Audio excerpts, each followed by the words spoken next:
રાજકોટની આજી નદીના કાંઠે વૃદ્ધા સાથે આચરી તેની હત્યા આરોપીએ કરી હતી તે આરોપી છે તે ઝડપાયો છે। આજીડેમ પોલીસ દ્વારા આરોપીની ધરપકડ છે તે કરવામાં આવી છે। ગત 21 ઓગસ્ટના રોજ આજી નદીના કાંઠેથી એક વૃદ્ધાની લાશ છે તે મળી આવી હતી અને પોલીસ તપાસમાં વૃદ્ધા સાથે આચરી અને હોવાનું જે રીતના ખુલાસો છે તે થયો હતો। પોલીસ સીસીટીવી ફૂટેજના આધારે કુખ્યાત આરોપી રમેશ વેદુકિયાની ધરપકડ છે તે કરી છે। 76 વર્ષીય વૃદ્ધા સાંત હનુમાન મંદિર પાસે છે તે ભિક્ષાવૃત્તિ કરતા હતા। તેમને ઘરે મૂકવાનું કહી આજી નદીના કાંઠે અવાવરું સ્થળે લઈ જઈને તેને બેભાન કરીને તેના પર છે તે ગુજારીને તેની છે તે આ જ નરાધમ આરોપીએ છે તે નિપજાવી હતી।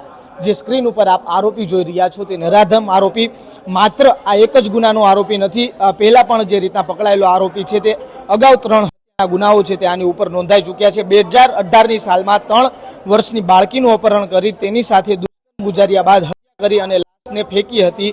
આ કેસમાં સેશન કોર્ટે ફાંસીની સજા છે તે સંભળાવી હતી, જે બાદ હાઈકોર્ટે 3 માસ પહેલા તેને છોડી મૂક્યો હતો। આરોપી વિકૃત માનસિકતા ધરાવે છે અને રિક્ષા ચાલક હોવાનો ખુલાસો છે તે થયો છે।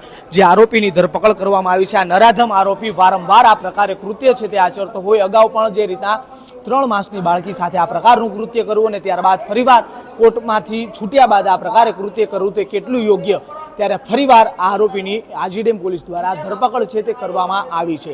હવે જે રીતના કહીએ કે આરોપીને શું સજા મળે છે તે જોવું અતિ મહત્વનું રહેશે।